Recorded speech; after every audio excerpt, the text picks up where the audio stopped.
And this is episode 51 of True Sports, part of Sunday live podcast night on every Sunday night. I'm Taylor Phillips. He's Louis Tenor. Let's take a look at that NHL and NHL Stanley Cup playoff bracket first before we get to the NBA. Stars and Kraken are tied at 1. Game 3, Kraken lead the Stars 4-0. Second period, that game's on TBS. Yeah, the Kraken are really lighting up the Stars. Gotta give them credit. Only their second year. Look what they've done already. I mean, it's 4-1 now. Mason Marchment just scored for the Dallas Stars, his 6th career postseason goal. 7:20 left in the second period, so that's 12 minutes 40 seconds into the second period.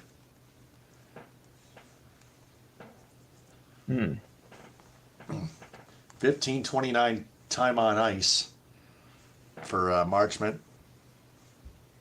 So the Stars are trying to make a comeback. In that a little late in the second period. It's doable, but they need a lot of work to be done. Yep. It's doable though. Puck deflects out of play. 6:47 left, second period on TBS. Kraken 4, Stars 1. Also, you got the the Vegas Golden Knights and Edmonton Oilers. Game 3. That series is tied at 1.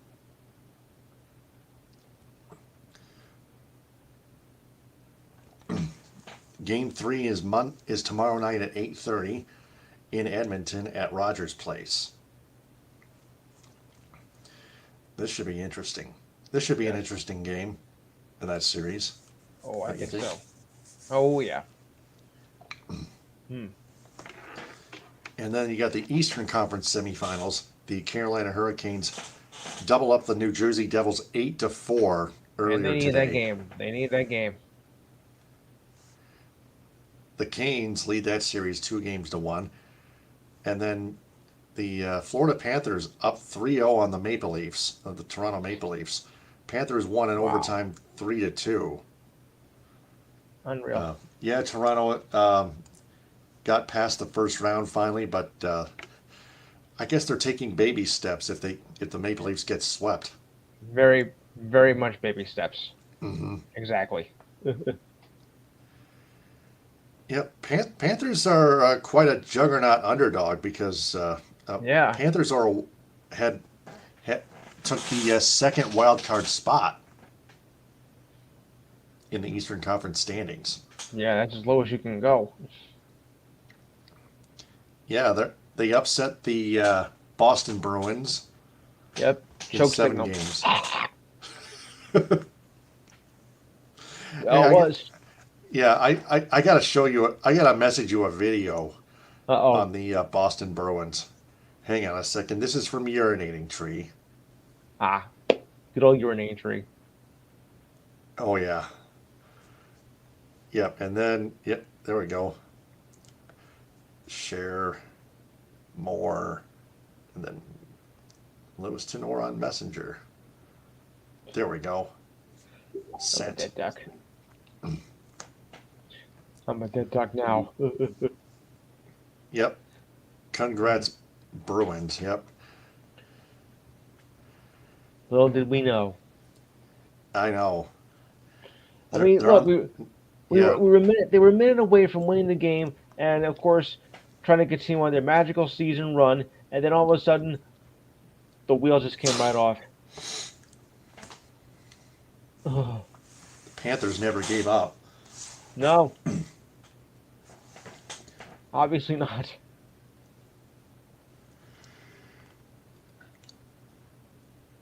Yeah, Kraken get nailed for a penalty, probably interference. 4:36 left in the second period. Kraken still lead the Stars 4-1, but I believe the Stars are going to go on the power play. That could change this game completely. Yep. And then the NBA playoffs. The Miami Heat lead the New York Knicks 2-1. The 8th seeded Heat playing the fifth-seeded New York Knicks. Miami has the 2-1 edge. I think this is a really good series. Yeah, especially Game Jimmy Butler back. That's gonna help Miami. Yeah, Game 4 is at Madison Square Garden, I think. No, Miami. No, oh, in Miami at South Beach at American Airlines Arena. Yeah, Game 5 was us. Yep, yep. Game 4 tomorrow night on TNT at 7:30, Okay, and it then is tomorrow. we got a series tied at 2 apiece between the Celtics and the 76ers. No surprise. Yeah, the Sixers held on by just one lousy cotton picking point, 116 to 115 earlier. That series is tied. Game 5 Tuesday at 7:30 on TNT.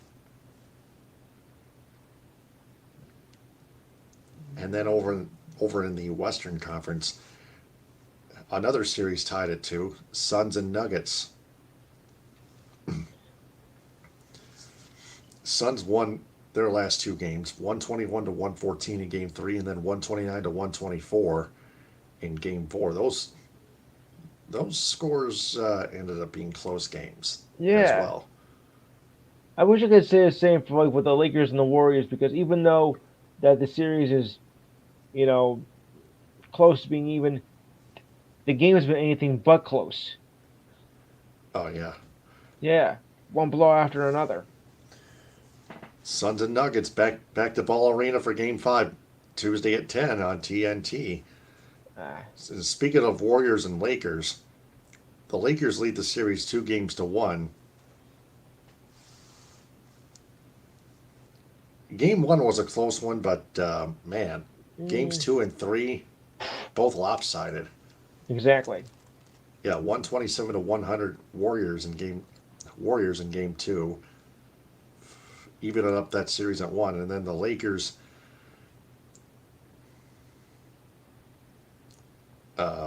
We're at Crypto.com Arena.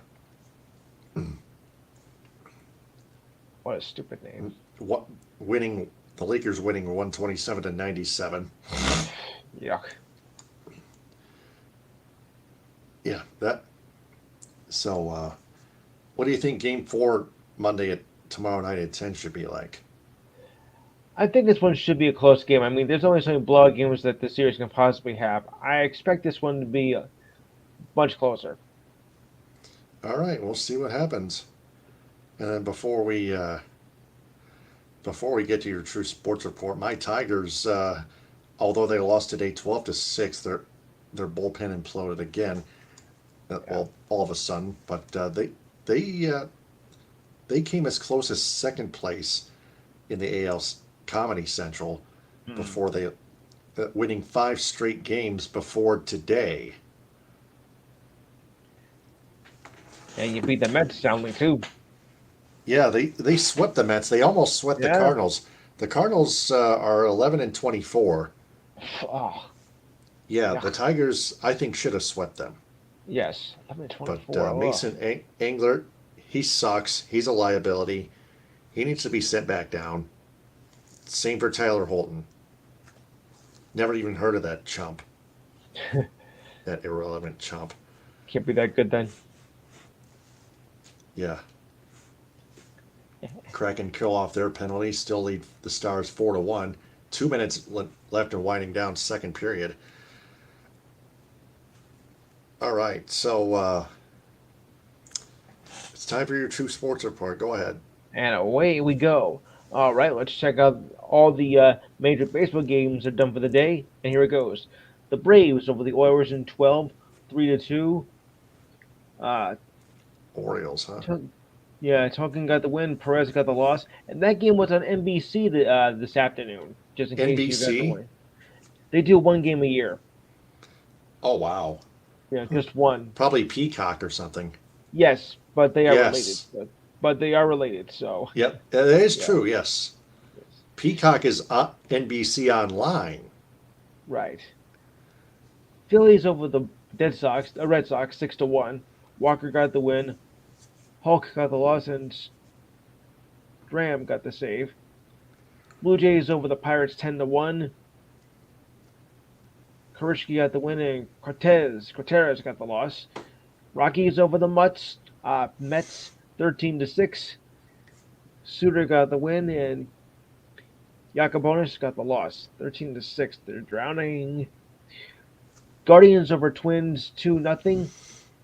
Quintrell got the win, Ryan got the loss, and Claus got the save. Rays over the Yankees 8-7 in 10 innings. Weeks got the win, and Abreu got the loss. Royals over the A's 5-1. Yarborough got the win, Miller got the loss. The A's are just a travesty, of course. Ugh. Cardinals double up the Tigers 12-6. Verhagen got the win, and Engelhart got the loss. Marlins over the Cubs 5-4. Okert got the win. Alize got the loss, and Nardi got the save, and it was the longest game of the year so far at 14 innings. Brewers over the Giants 7-3. Pampias got the win, and Stripling got the loss. Rangers double up the Angels 16-8. Shorbez got the win, and Suarez got the loss. White Sox had a field day over the Reds 17-4. Kopech got the win, and Ashcraft got the loss. Ugh. Mariners over the Astros 3-1. Miller got the win. Bellick got the loss, and Topa got the save. Nationals over the D-backs 9-8. Ramirez got the win. Castro got the loss, and Harvey got the save. 5-1 Kraken. Tolvanen. Ooh. And finally, the Dodgers over the Padres 5-2 in 10 innings. Ferguson got the win. Honeywell got the loss, and Phillips got the save. All right, so let's check over the standings, and it goes like this. Ely Tolvanen, that is. All right, to the American League East, where all 5 teams are above 500. The AL Beast. Yes, the AL Beast. The Rays lead the division 28-7. Yuck. Orioles are 5.5. Orioles, who are no longer a joke, are 22-12, 5.5 back. This is not your father's Orioles team, by the way. Oh boy. The Goofy Blue Jays are 21-14, 7 back. The Red Sox, as much as I can't stand them, are 21-15, 7.5 back. And the Yankees, 10 back, but a respectable 18-17. Not like they're 7-25 like some other teams. Okay. To the Comedy Central, the Twins, the only team above 500 at 19-16.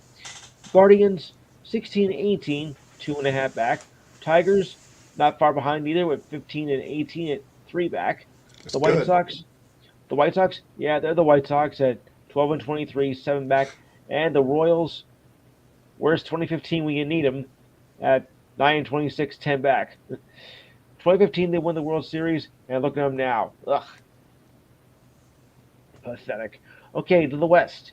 Rangers, 20-13, have a 2-game lead over the Angels at 19-16.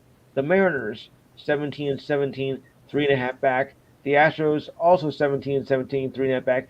And the Oakland A's, yep, in the basement at a miserable, pathetic 8-27, 13 back. You heard me right, 8-27. Oh, God. Okay, to the National League side. The Braves are 24-11, have a 7-game lead over the Mets and Marlins at 17-18. Okay. Phillies 16-19, 8 back, and the Nationals 14-20, 9.5 back. To the Central, the surprise team of the year, the Pirates, 20-15, but a half-game lead over the Brewers at 19-15, so watch out. Cubs at 500 at 17-17, 2.5 back. The Reds, 14-20, 5.5 back, and the Cardinals, as we mentioned, 11-24, 9 back. Oh boy. All right, in a more competitive division, I think, and this is fairly competitive, in the West, the Dodgers are 21-14, have a 1.5 lead over the D-backs at 19-15. The Padres 18-17, 3 back. The Giants, well, 15-18, 5 back, and the Rockies 14-21, 7 back, but still a fairly decent lead, a fairly decent division, if I do say so myself.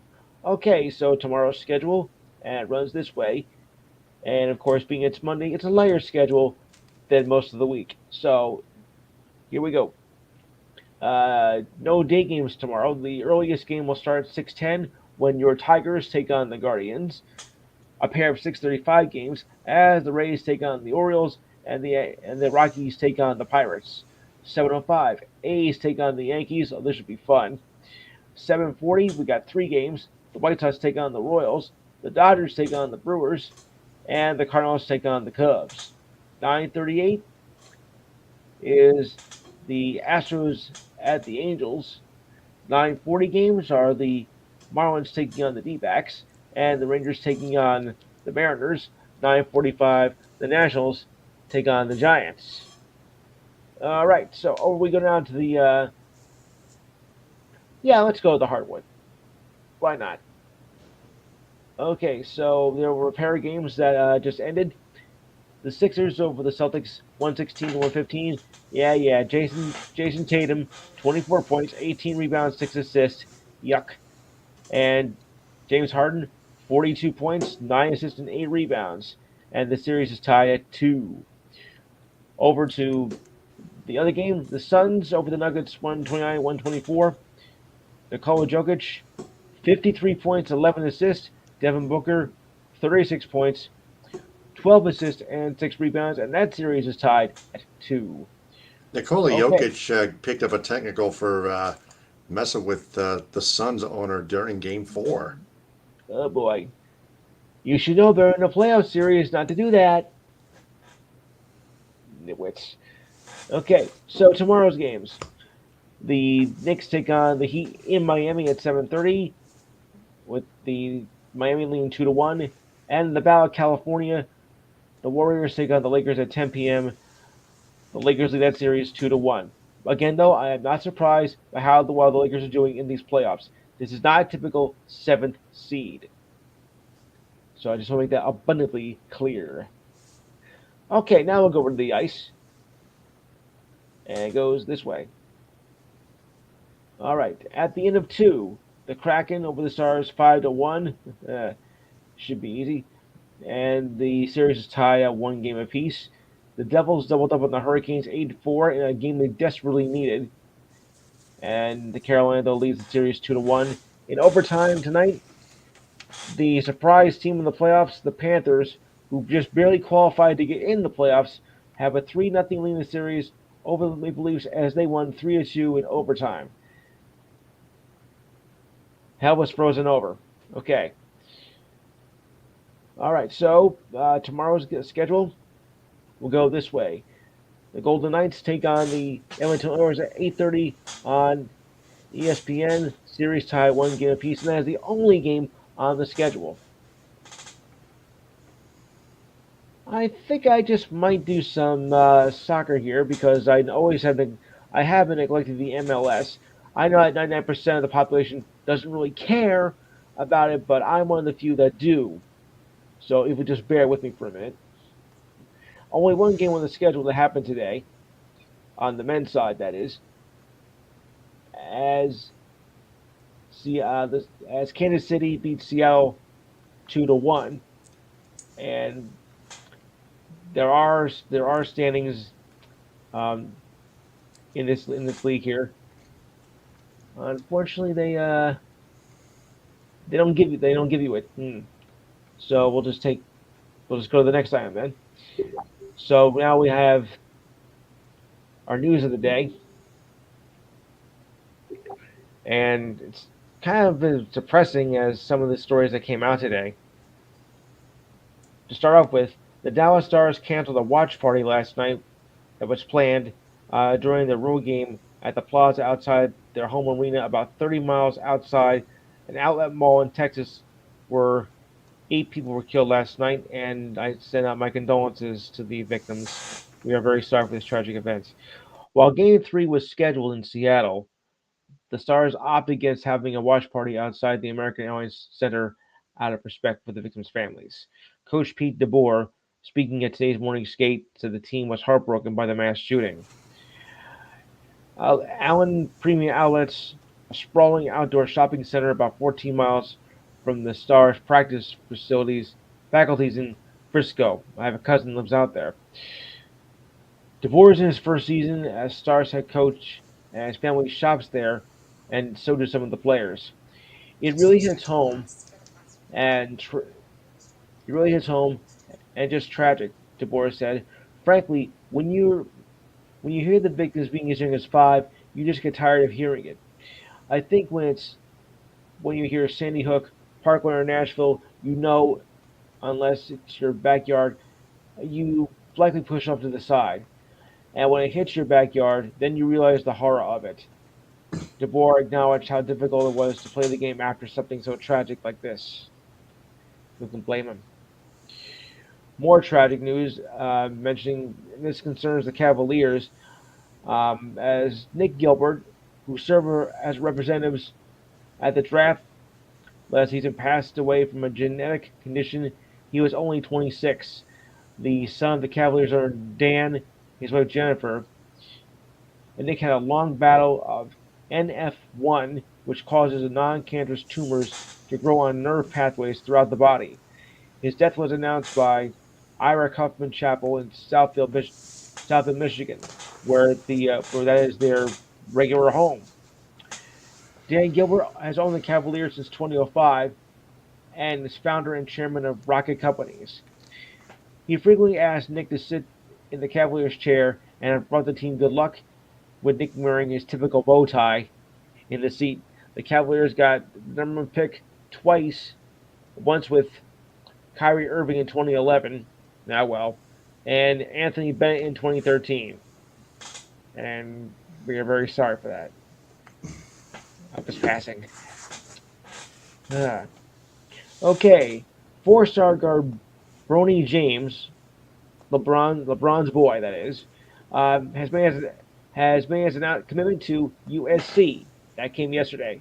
His announcement came on Instagram.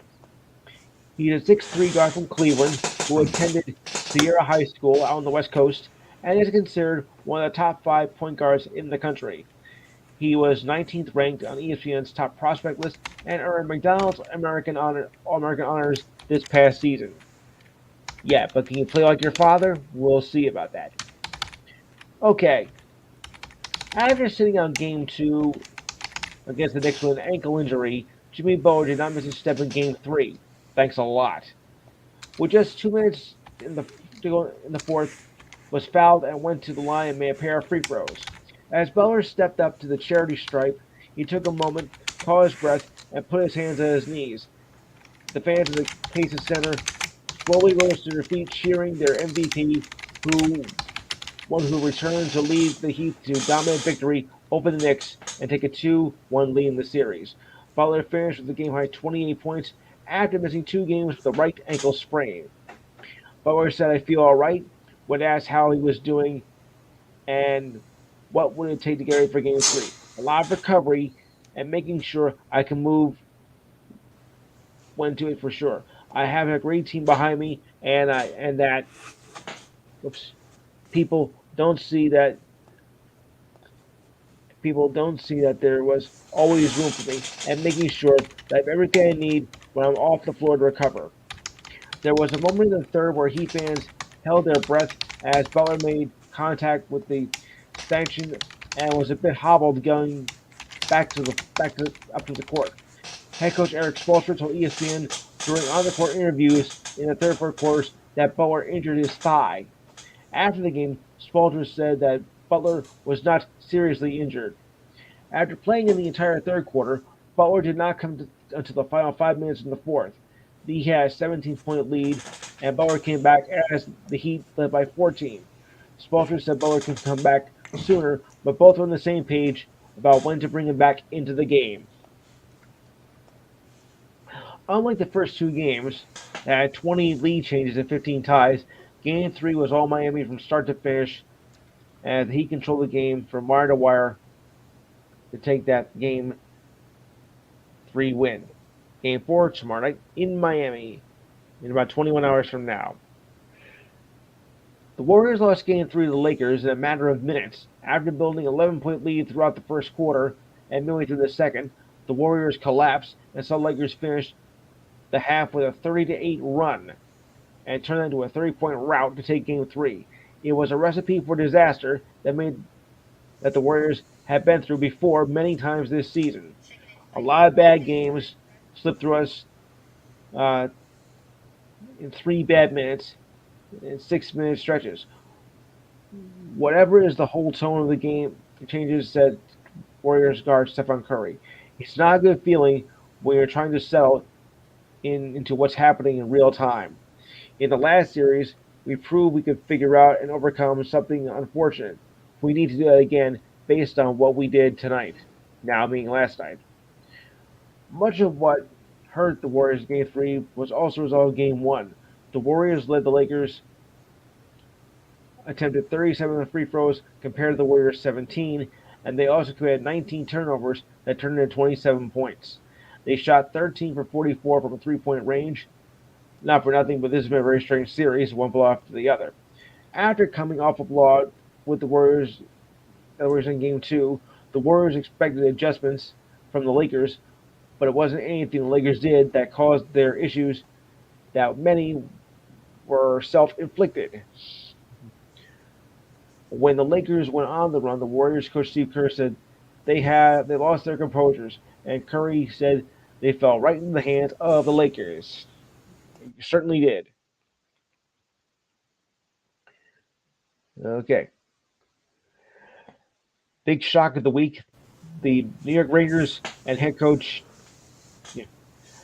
Gerald Gallant have agreed to part ways. Gallant was in his second year of coaching the Rangers and had compiled a record of 99, 46, and 19 in regular season, and guided the Rangers to the Eastern Conference playoffs last season, not to the Eastern Conference finals last season, before losing to the Tampa Bay Lightning in 6 games. Yuck. The Rangers were a big letdown this postseason as they lost to the Devils in the first round. There was speculation that Gallant's job was in jeopardy despite having been signed for the 24-25 season, and I thought for sure that they were going to keep another year. Unfortunately, no. Okay, Devils rookie defenseman Luke Hughes, Jack's little brother, made his playoff game debut against the Hurricanes today. Trailing 2-0 in the series, Devils coach Lindy Ruff announced the lineup changes for Game 3, and Hughes, who joined the Devils this season after being at Michigan, replaced Ryan Graves with an upper body injury. Luke, along with big brother Jack, were both first-round picks for the Devils and are both viewed as key pieces to do I dare say the word, rebuild. After struggling through games 1 and 2 of this series, around after dropping the first 2 to the Rangers, perhaps the Devils will be energized by Luke's offensive skill from the blue line. Not to mention, of course, they have the last line change at home. Okay, racing fans, I got one for you. At the Kentucky Derby yesterday, Madge was a 15-1 shot, crossed the finish line at yesterday's 149th running over 2 fills down the stretch to win the first leg of the Triple Crown. Madge covered 1.14 miles of the unofficial time at 2 minutes and 1 second, 57 seconds under Hall of Fame jockey Javier Castellino, who snapped an 0 for 15 skid at the Derby. Wow. The colt earned $1,860,000 for the biggest win of his short career.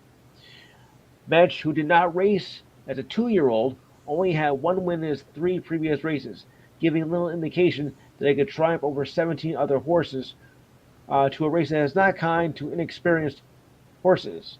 Still, made a gutsy move, overtaking 2 fills to take his inside and win by just 1 length. That was close. 2 fills was a 4-1 favorite, and as well as Angel the umpire, followed Madge in front of the crowd of more than 150,000 at Churchill Downs. Madge joins Justify, Big Brown, and Regret as the only Derby winners with 3 previous starts, or even less than that. Bruins coach Jim Montgomery, who led the team to the best regular season record in NHL history, was announced as a finalist for the Jack Adams Award last night, or as we all know it as the Coach of the Year. The other finalists up for the award are Devils coach Lindy Ruff, who took the Devils to the postseason for the first time in a decade, and Seattle Kraken coach Dave Hackstall, who took the Kraken to the postseason in only their second season of existence. Montgomery was hired to replace Bruce Cassidy. This was his first head coaching job since 2019, when he was fired by the Dallas Stars for unprofessional conduct inconsistent with the core values and beliefs with the team. In January 2020, Montgomery announced that he was checking for a rehab for alcohol abuse.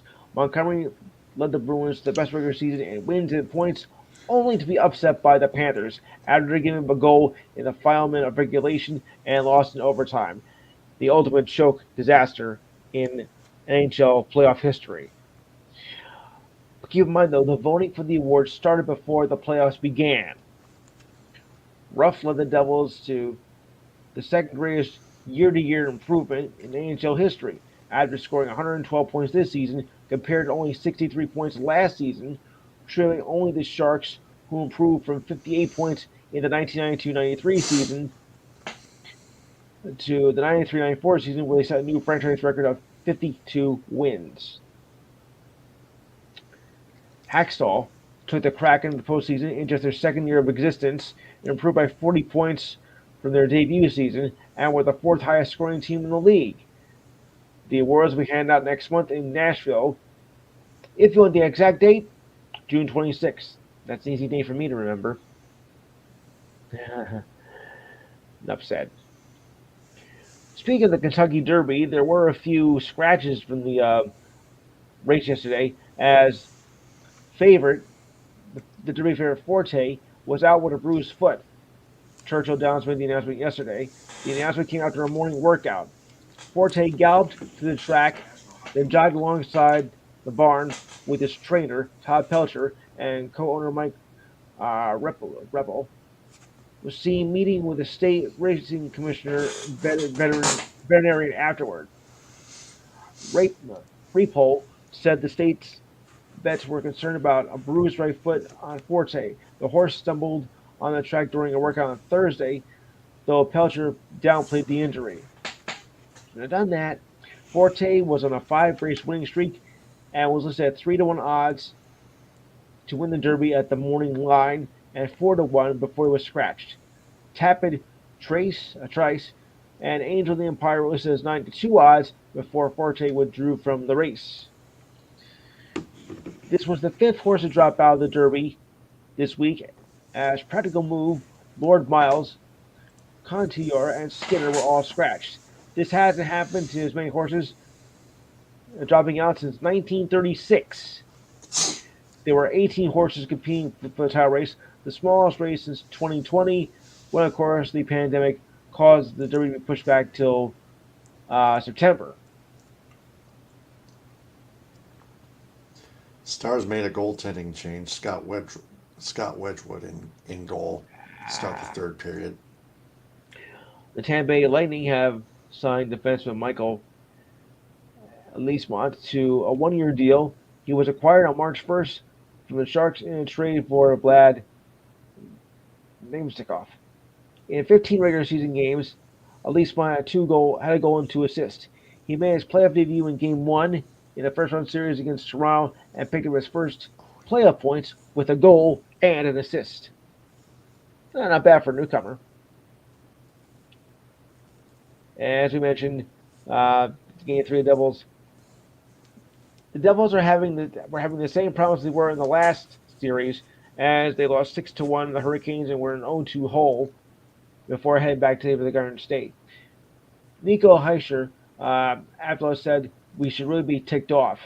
I think what bothered us most is that we lost our battles, and it's the playoffs, but we can't feel sorry for ourselves in this series, and we have been in this situation before. The Hurricanes have outscored the Devils 11-2 in the first game of the series, but before today. The Devils played the Hurricanes evenly in the first period, despite not being able to cash in a 5-3 power play. 6-1. Oh boy, this game is over. The game was out of reach. That's even worse. The game was outreached in the second period as the Hurricanes scored 4 goals. Speaking of which, Yeah, we shot ourselves in the foot. They compete on all pucks, and we were not able to match it, said forward Miles Wood. There's not much we can say about this game. We have to Forte. flush this game down the toilet. Well, flush this game and move on. We have been here before, especially in the first round against a great team, and we have come back and won that series, so we're not dead yet. Devils coach Lindy Ruff hopes that by returning home, Devils might be able to use the last line change to get some advantages that they did not have in the first 2 games. And not for nothing, but on the power play, in this series, they've been 0 for 5 against the Hurricanes and 0 for 13 in the regular season. And to make it even more damaging, Hurricanes goaltender Freddie Anderson stopped 28 shots since his return to the lineup against the Islanders in Game 6 and has stopped 77 of 80 shots. And Vitek Vanek took over Schmid in the first 2 games. Oh boy. As Schmid gave up 7 goals on 36 shots in the first 2 games. Yeah. As Joel Embiid was presented with the MVP trophy, the MVP award from Commissioner Adam Silver, Jason Tatum watched the ceremony from the locker room. It's a normal part of Tatum's routine. Usually leaves the court after the buzzer sounds at the end of warm-ups, before the anthem and player introductions. But he can still hear the ceremony taking place on the court on a TV screen, receiving the trophy. That served as motivation for Tatum, who responded with 27 points and spoiled Embiid's night, and gave the Celtics a 2-1 lead on Friday. Tatum said Embiid deserved the award, but I was trying to win the game. Tatum was held to 7 points in 19 minutes due to early foul trouble in Game 2 on Wednesday, but still managed to blow out the Sixers. I only played 18 minutes, so it felt like a night off, said Tatum.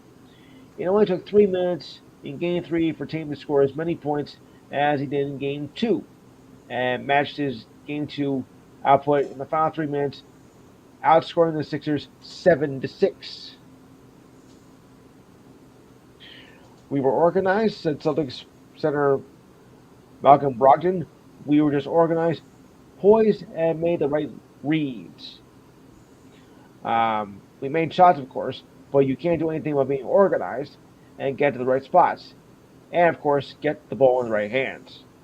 Tatum hit a jumper late in the fourth after a three-pointer from James Harden to cut the Celtics lead to 6. Tatum knocked down a step-back jumper to extend the lead again. On the Celtics' next possession, Tatum drew a foul and knocked down a pair of free throws that put the game out of reach. Brogdon said that Tatum played a terrific game all around, but finished a tough game on the road in a very hostile environment. Hey, but that's what superstars do.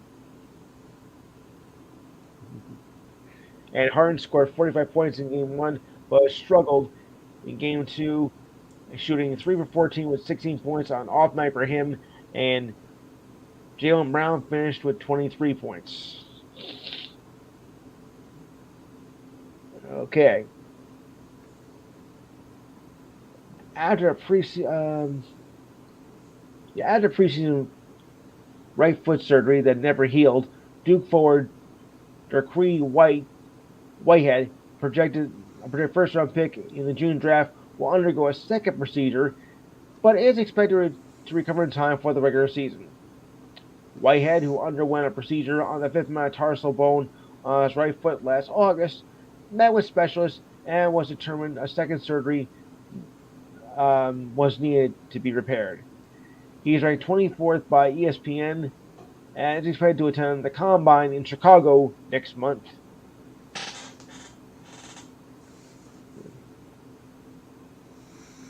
Maple Leafs will be without rookie forward Matthew Knies for at least next two games as a result of a concussion said by head coach Sheldon Keefe.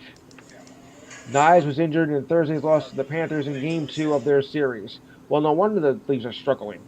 Of course. He exited the game in the first period after getting checked into the boards by Panthers forward Sam Bennett, who then slammed his knees into the ice. I did not lie. I did not lie, said Leafs captain John Tavares after the game, and resulted in injury. There was no penalty called in the play. However, Bennett was later penalized for $5,000 for cross-checking Michael Bunting in the head. Oof, that's gotta hurt. Nyes joins Maple Leafs after finishing his college career at Minnesota. He was selected in the second round of the 2021 draft. He played 3 regular season games, ending up with 1 assist and 4 points in 7 playoff games.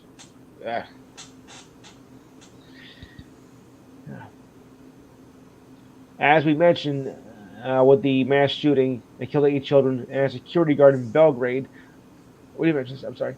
Luka Doncic of the Mavericks has committed to pay for the funeral services and grief counseling for classmates and staff, says spokesperson for his foundation.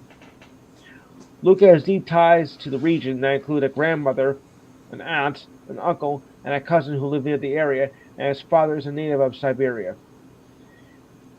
Luka reached out to make a commitment for the short-term aid after the mass shooting,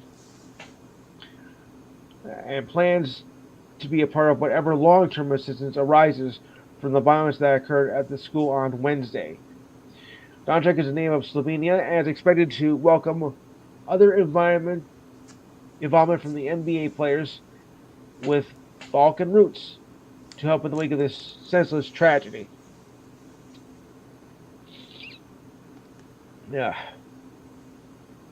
Well,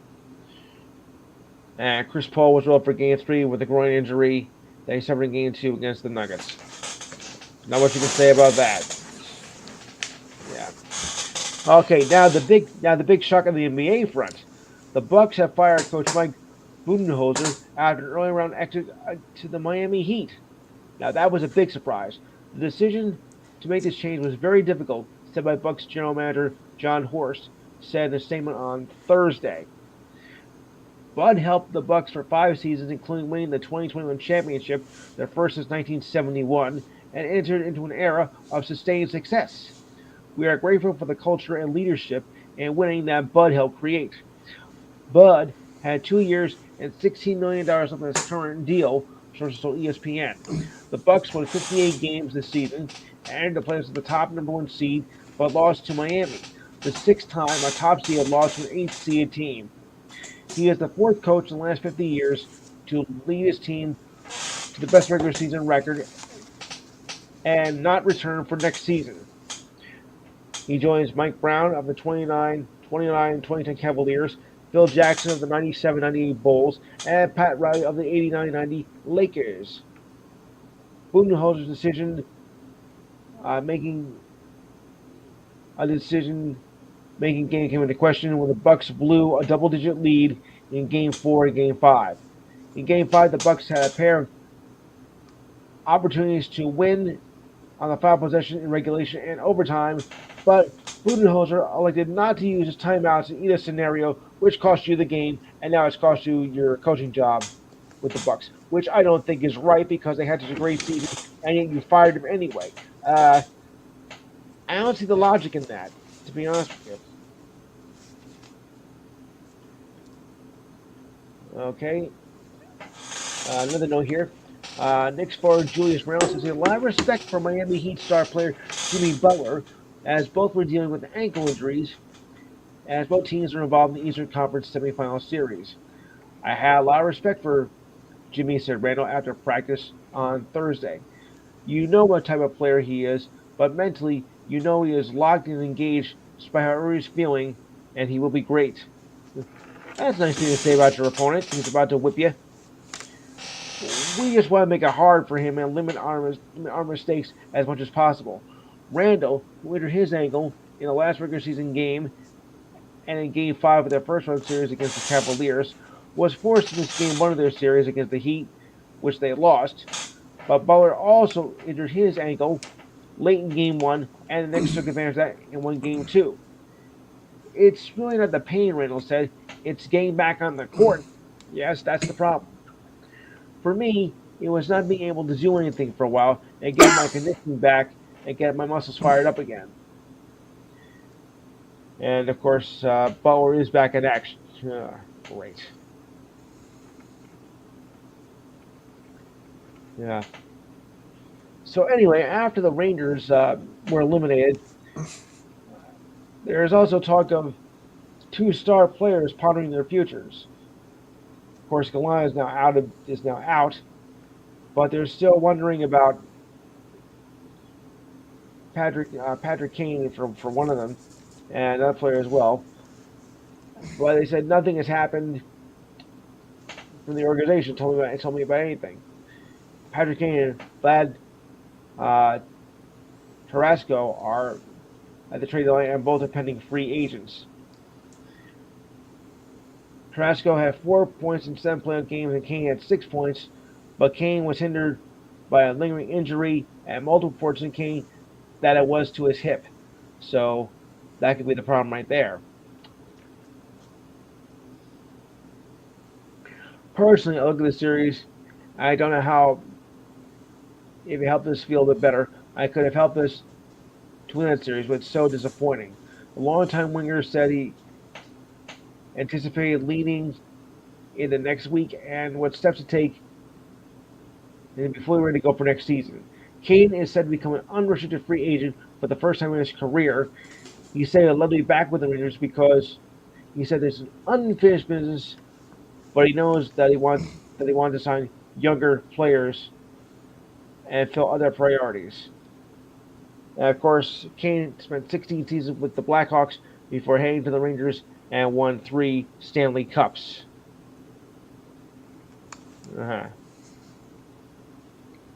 3 Stanley Cups. Yeah. Oh, with which team? Blackhawks. Oh yeah. Oh yeah, those years, yeah. Yep, including the Phantom goal. Oh yeah, in 2010. 2010. I'm like, what just happened here? I don't believe it. Okay. Well, for you soccer fans out there, you might want to sit down for this one. Lionel Messi is leaving PSG when his contract expires at the end of the season. Last month, ESPN reported that Messi would not sign a new deal and that both parties have not agreed to extend his stay. Okay. According to sources, the Argentina international has been suspended 2 weeks for missing training camp on Monday and traveled to Saudi Arabia.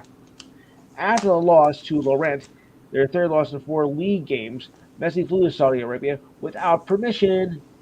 Idiot. Sources told ESPN. The incident further complicated the relationship between Messi and the club and left some players very unhappy with the incident. Oh, yeah. Sources did say that an agreement in principle was reached just prior to the World Cup between PSG and Messi for him to sign a new deal in Paris, but the situation has changed in dramatic fashion. Sources told ESPN that there is an offer from Saudi Arabia for Messi and is aware of the interest from former club Barcelona and Miami of the MLS. Oh boy. You knew there was going to be a problem there, though. Okay. Well, also some other sad news to report, and if you're a baseball fan, you probably are familiar with this. Former MLB pitcher Vida Blue, who helped the A's to 3 titles in the 1970s, has passed away at the age of 73. Blue was voted the AL Cy Young winner back in 1971, as well as MVP after going 24-8 with an ERA of 1.82, 301 strikeouts, with 24 complete games and 8 shutouts just that year alone. He is one of only 11 pitchers to win both awards in the same year. After that award-winning season in 71, he clashed with owner Charlie Finley and played sparingly in the 72 season as the A's won their first of 3 straight titles. The lefty played an integral part of the champion teams of 73 and 74, but Blue's relationship with Finley was a sign of things to come as the owner broke up the championship's core instead of paying their stars in free agency. As Blue clashed with Finley, much like Martin clashing with Steinbrenner. Oh boy. He was traded. He traded Blue twice, only to be blocked both times by then Commissioner Bowie Kuhn in June of '76 to the Yankees and December of '77 to the Reds. Kuhn vetoed both of the deals under the Commissioner's authority to act in the best interest of the game. Blue finished with a 209 161 record with a 3.27 ERA with 2,175 strikeouts, 143 complete games, and 37 shots in 17 seasons, playing with the A's from 69 to 77, the Giants from 70 to 81 and 85-86 season, and with the Royals in the 82-83 season. He is a 6-time All-Star that helped guide the A's to win 3 World Series titles from 72 to 74. But it wasn't all fun and games because Blue was released by the Royals in August of '83, and December of '83, served 3 months and paid a $5,000 fine for a misdemeanor charge for cocaine, and was sentenced to a year behind bars. Blue was among the players ordered from Commissioner Peter Ueberroth in 1985 to be subjected to random drug testing for the rest of their careers. After sitting out the '83-'84 seasons, Blue returned to the majors in '85 to play 2 seasons with the Giants. It only got worse from here, as in 2005, he was arrested in Arizona on suspicion of a third DUI charge in less than 6 years. Blue was then sentenced to 6 months in prison after failing to complete his probation, but he was told he can avoid an incarceration by spending time in an alcohol treatment program. I remember Vita Blue. Yankee fans, I may have some good news for you, as slugger Aaron Judge is expected to return to the lineup by Tuesday from a hip injury set by Aaron Boone. One can only hope. Judge worked out at the Yankees spring training complex in Tampa as the Yankees were playing the Rays this weekend. I think he's doing well, said Boone before the game. I think we'll be in a good spot once he returns to where he has done well, has done everything for several days. Judge has now played since April 27th and misses 8th straight game in a row. The injury depleted Yankees entered yesterday with a 17-16 record, 10 games behind the Rays in the AL East. Make that now 11 games since they lost today. Yuck. Guardians outfielder Oscar Gonzalez has optioned for AAA Columbus in order to get more playing time. The Guardians made the move yesterday before facing the Twins. Infielder Tyler Freeman was recalled to take his place in the lineup. But wait, there's more. If I get these stupid icons off, it'll be even better. Okay. Continuing on. Gonzalez has been struggling at the plate, batting only .192 with 1 home run and 5 RBIs in 25 games. He had been platooning in right field with Will Brennan, and the Guardians are hoping to give him more at-bats. Good luck. The Oakland A's are working on a situation after play-by-play announcer Glenn Coopier apologized for an on-air slur during a pregame incident before the start of their 3-game series against the Royals on Friday night. Coopier appeared to use the slur on NBC Sports California when he referred a visit to the Negro Leagues Museum in Kansas City. Before the start of the 6th inning, he apologized for the remark, saying, something came out not the way I wanted to, and I just want to apologize for that. It appeared he mispronounced the word Negro and it came out like a slur word. Well, remember, sometimes it's not what you say, it's how you say it. Some good news to the Oakland A's, despite their horrible season. Oh, by the way, he might have mispronounced Negro League. Yes. So they're going to review it thoroughly and see what they do. Yes. Okay. As Kyle Mower became the first starter for the A's this season, as the A's beat the Royals on Friday night 12-8 in the Battle of the Basement.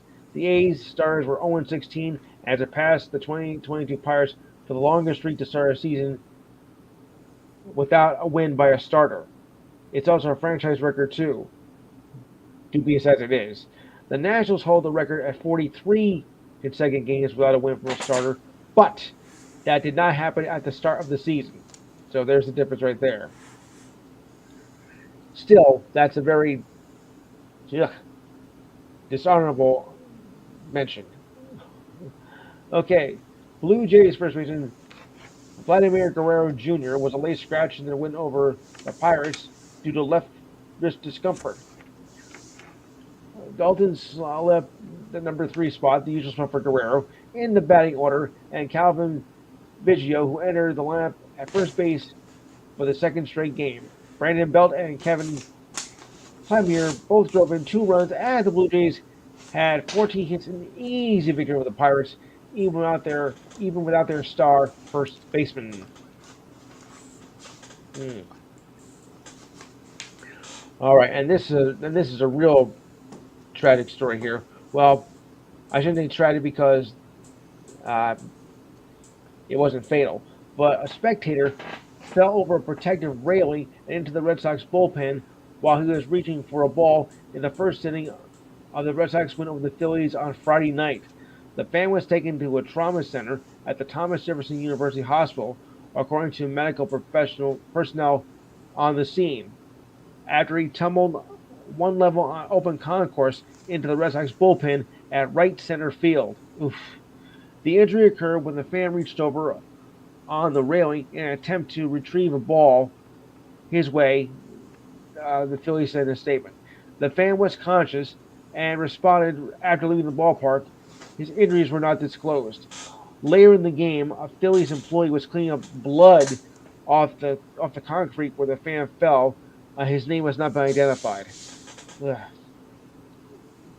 The spectator was strapped onto a backboard and taken from the bullpen and wheeled onto a stretcher onto a cart.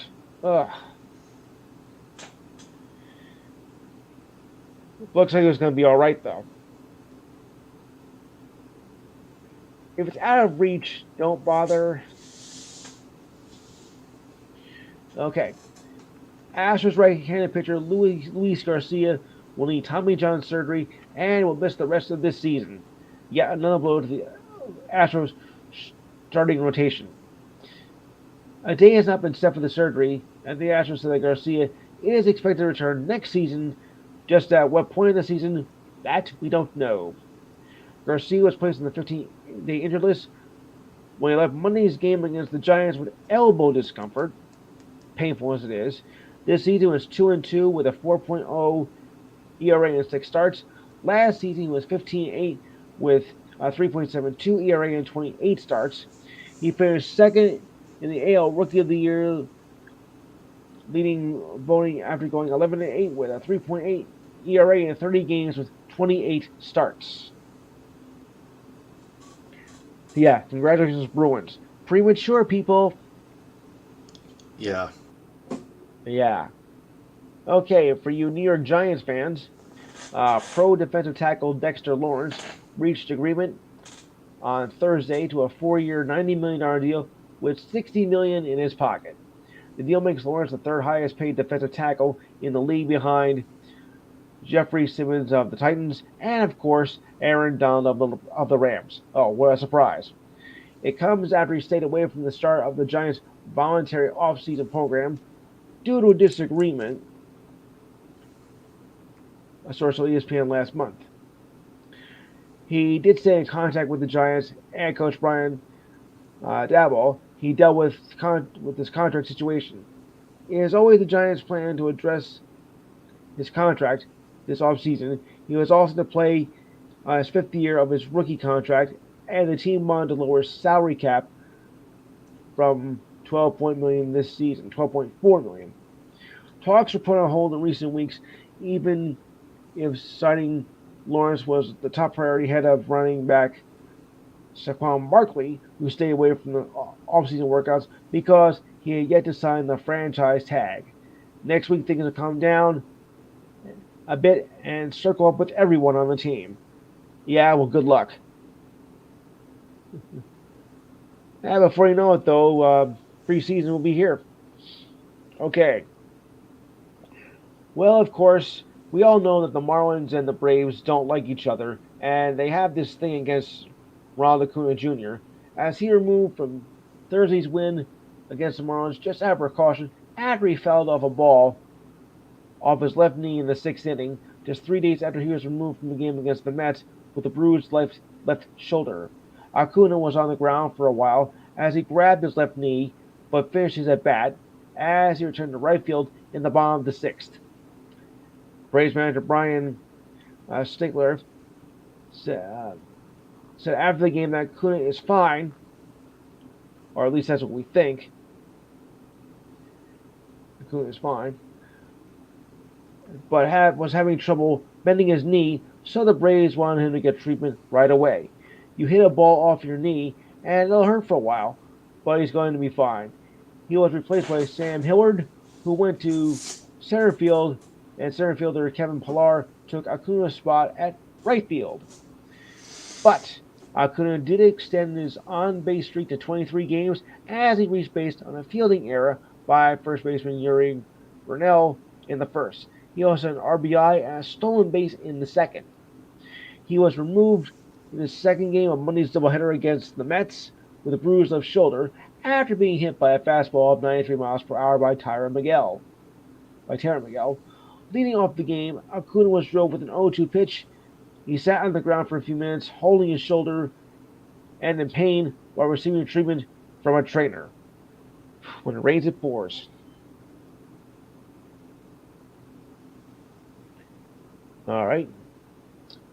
Guardians have opted struggling starter Zach Plesac to AAA Columbus. The Guardians made the move with Plesac on Thursday, 1 day before he was scheduled to make his next start. Instead, he'll be replaced by Peyton Battenfield, who pitched in the opening game of the series as the Guardians faced the Twins this past week. Plesac is 1-1 with an ERA of 7.59 and 5 starts before his demotion. Well, with that kind of ERA, you deserve to get demoted. Last season, he was even worse, 3-12 with a 4.31 ERA in 24 starts last season. And since joining the Guardians, who were then the Indians in 2018, is 26-27 with a 4.20 ERA. Man, that is weak. I mean, really. All right. After failing to address their offensive need in the draft until day 3, the New York Jets bolstered their position by signing free agent Billy Turner. Turner, who started 7 games for the Broncos last season, will be reunited with offensive coordinator Nate Hackett and New York Jets quarterback Aaron Rodgers. Before playing for Hackett in Denver, he was a full-time starter for the Packers when he blocked Rodgers from 2019 to 2021. Hackett was a member of the coaching staff as well as the offensive coordinator. Turner will sign a 1-year deal that could be worth up to $3.1 million, that according to the NFL Network. The Jets are trying to create a tackle position to create competition. Many believe the Jets would not draft a tackle in the first round, but that didn't happen until the 4th round. J.C. Warren. The holdovers are Dwayne Brown, injury-prone Mikael Becton, and Max Mitchell. The Jets have not made a decision on whether to pick up Becton's 5th-year option.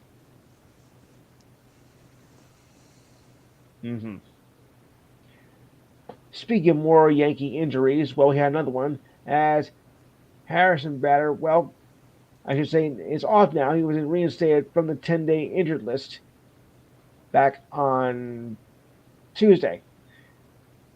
He was on this comes 1 day after the Yankees placed MVP Aaron Judge on the injured list with a hip injury. Bader began the season on the injured list with a strained left oblique. He was injured while at bat in a spring training game against his former team, the St. Louis Cardinals. Bader was acquired from the Cardinals at the trade deadline last season. Yeah. So naturally, of course, he had to go on the injured list. Yeah. The thing is, this year, I don't know if the Yankees have a good farm system like they had in previous years. So that might be the problem there. You gotta have a good minor league system if you're gonna replace your players who are injured.